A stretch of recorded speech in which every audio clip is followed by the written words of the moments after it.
તો અત્યારે મહત્વપૂર્ણ જાણકારી સિરિયન નાગરિકની ધરપકડ બાદ પ્રેસ કોન્ફરન્સ યોજાય છે, સીધા જ લઈ જઈએ।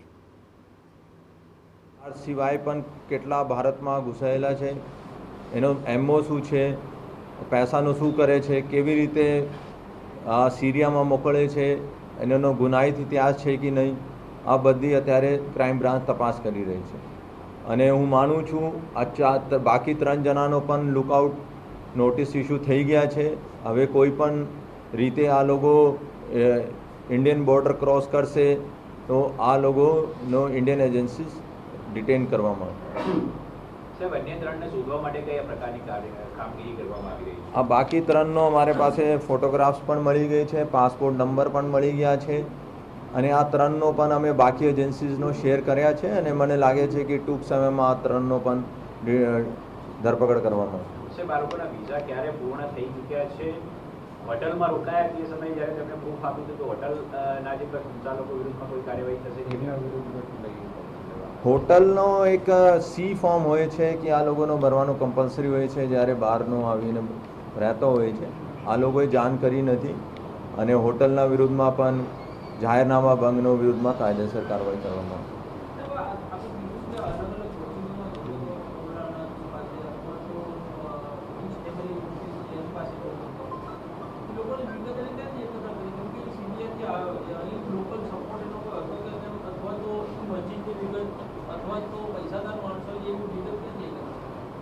આ તો ઓનલાઈન પણ આપણે અમદાવાદમાં કેટલો મસ્જિદો છે, કેટલા મંદિર છે, ક્યાં છે, આ બધું ઓનલાઈન મળતી હોય છે અને એનો મોબાઈલમાં પણ એવા ટાઈપનો સર્ચ છે અને કોને કોને મળ્યો આ તપાસનો વિષય છે, ક્યોંકि આ તો પહેલાં તો આ થોડી ભાષાનો પ્રોબ્લેમ છે, આ ના ઇંગ્લિશ સમજે છે ના હિન્દી સમજે છે, પણ ભાષાનો તો અમે ટ્રાન્સલેટર મળી ગયા છે અને મને લાગે છે આ નાટક પણ કરે છે કે એનો ઇંગ્લિશ યા બીજા કોઈ સમજમાં આવતી નથી અને અત્યારે તપાસમાં ખુદ સહયોગ નથી આપતા, તો પણ એનો ક્યાં ક્યાં મૂવમેન્ટ રહી છેલ્લા 20 દિવસનો મારા કંટ્રોલ રૂમનો સીસીટીવી પણ અમે ચકાસી રહ્યા છે અને બધી મસ્જિદોમાં મારી ક્રાઇમ બ્રાન્ચ કન્ટેક્ટ કરી રહી છે।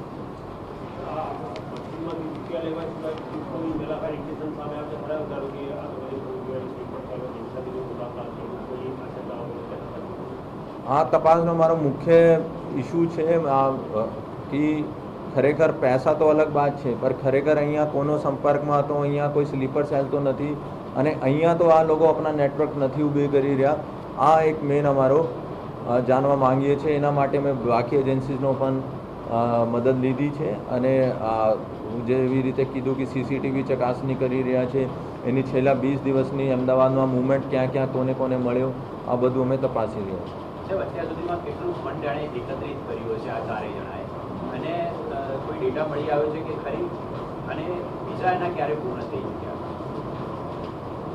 ફંડ તો આપણે કહી શકીએ કે હોઈ શકે ઓનલાઈન પણ ટ્રાન્સફર કરાવતા હતા, પરંતુ જો કેશ મળ્યા છે 25,000 કેશ મળ્યા છે, $3600 US ડોલર મળ્યા છે, તો ખરેખર એટલા તો એને ભેગા કર્યો અને મને લાગે છે આ તો એકેને પાસે એટલા હતા, કદાચ 4 મળતા તો વધારે એના પાસેથી કેશ મળી ગયો।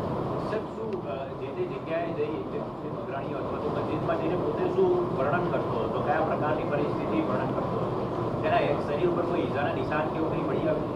એના શરીર ઉપર ઈજાનો નિશાન તો છે, ગોળીઓનો પણ નિશાન છે, ગોળીની ઇન્જરીની, અને એના સાથે સાથે એના મોબાઈલમાં પેલેસ્તીનીય વિડીયોઝ પણ છે કે ત્યાં કેટલી બધી ભૂખમરી થઈ રહી છે, કેટલા આ લોકો પર ત્રાસ થઈ રહ્યા છે અને એવા ટાઈપનો વિડીયો બતાવીને આ લોકો પાસેથી પૈસા માંગે।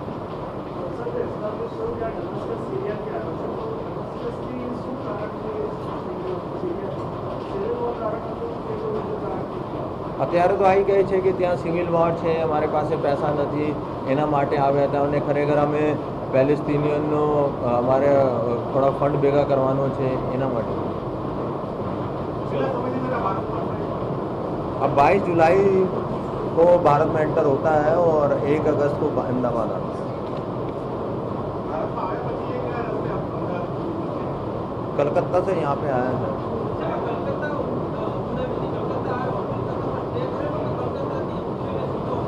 ત્યાં સ્ટે કર્યો છે। અમે એક ટીમ ત્યાં મોકલી રહ્યા છે અને ત્યાં પણ તપાસ કરીશું। સાહેબ આ મસ્જિદ સિવાય અન્ય કોઈ એવા જે જાહેર સ્થળો છે ત્યાંની કોઈ વિઝિટ કરી હોય કોઈ ફોટોગ્રાફ્સ મળી આવ્યા હોય એવું કંઈ હા, અમે આ ત્યારે બધા સીસીટીવીનો ટ્રેક મુવમેન્ટ કે ખરેખર આ તો કઈ જગ્યાએ ફક્ત મસ્જિદોમાં ગયો હતો.